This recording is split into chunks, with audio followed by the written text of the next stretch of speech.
What's going on, YouTube? It's your favorite gamer back here today, giving you a review of the new PlayStation DualSense Wireless Edge control, man. And I'm going to tell you, I'm just going to be upfront, man. I'm so far loving this thing. I'm absolutely loving this control. But I'm going to dive into this video, man. I'm going to give you a real in-depth review. I'm going to open this box, break down the parts, use some explanations, and let's dive into it. So this is how the DualSense Edge wireless control comes. Nice little, pretty sturdy box right here.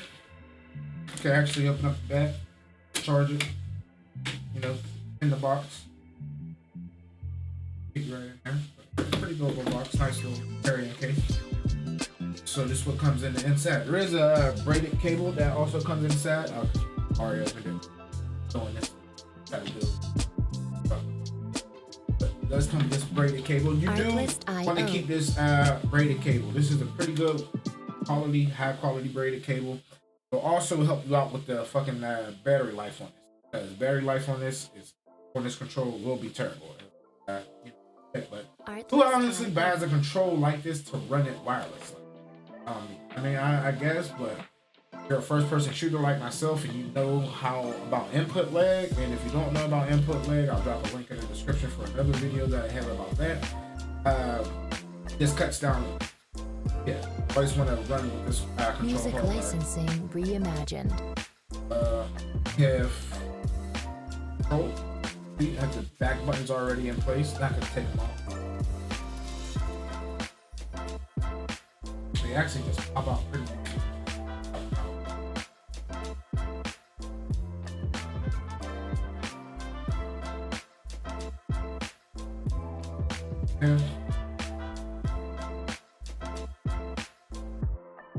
Artlist.io.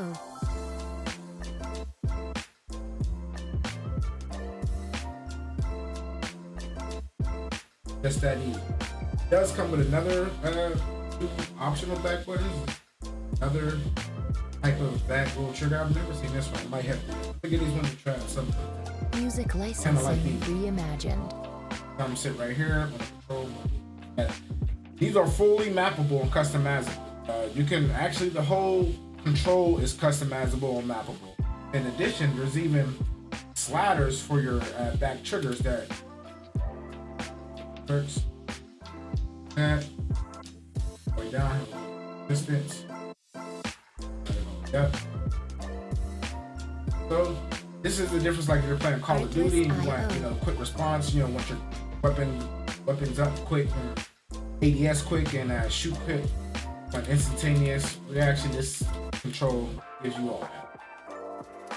So those got the back buttons covered, got the triggers covered. Also, this faceplate right here reimagined all comes off. I'm going to show you that. See, there's a release button down here on the bottom. I hit that release button.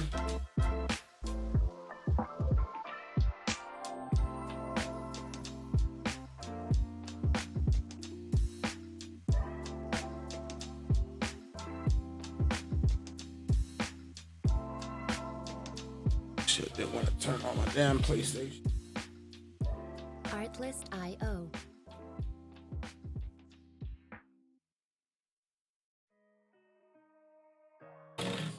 So as soon as you see, hit that release button, boop, whole thing just slides off like that. But let me turn this off. Artlist.io.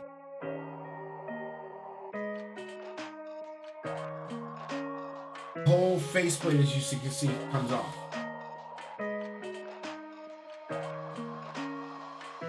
Alright, then these little levers on this side.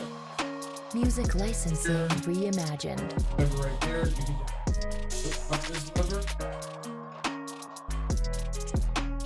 Pop off the whole handle. Right.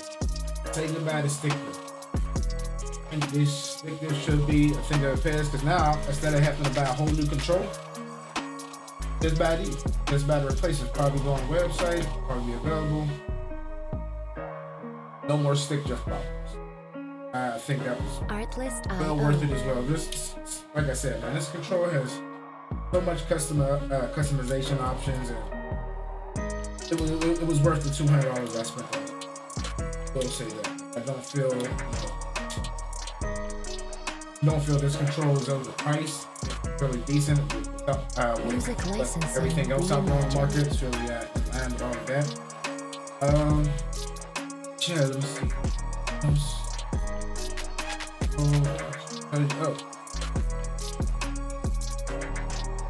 And last but not least, one of the best parts, or the best feature on this control, is the built-in app that actually installs on your system after you get done setting it up. So let's dive into that. So in order to access that, we just press this button right here, hold that down, and the options button on your control. That'll take us into our custom profile. And here, it opens up a whole world of other options that you can do. You can change it for each game. You can set a profile for each game, so you're easily able to switch it on the fly, mid-game, no problem. So here up top, we have custom button assignments, which allows you to remap any button under your control to change its functionality, which is a pretty good feature. So that's that one right there, custom button assignments. Stick sensitivity and dead zone, left and right stick, so you can change your dead zone, the amount of input that is needed on your control before your control starts to move.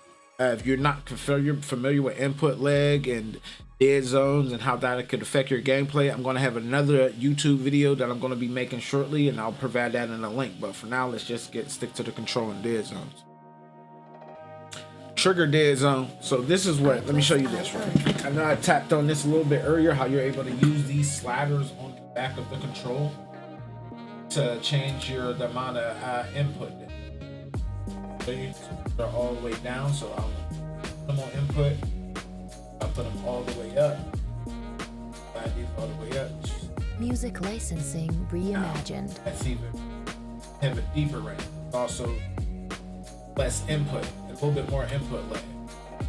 Look at the sensors on the screen. See how it goes full throttle. So this is good for first-person shooters where you're raising your gun and shooting like that. Things are instantaneous feedback. So if you're playing a racing game, you're going to be able to control throttles and brakes and things like that of that nature. Gives you a little bit more control. Firstly, pressing the button and detected. So that's a pretty cool feature. Like I said, your first-person shooters, you can get a little bit less input lag by changing the sliders on the back of your control, helping you raise your gun and get your shots off quicker. So it's one of the better features about this control.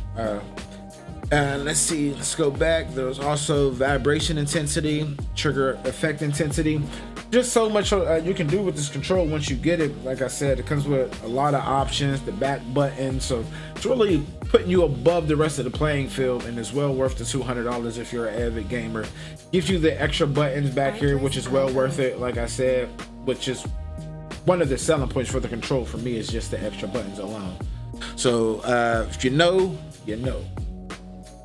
But let me see, is there anything else about this control that I should get into that I missed? I don't think I did, but once again, man, it's your favorite gamer's favorite gamer, John Wicksticks, bringing you a review of the PlayStation DualSense Edge wireless control. And if you like this content, make sure you hit that like, subscribe, and share button. But I'm out. Till next time, gamers. Peace.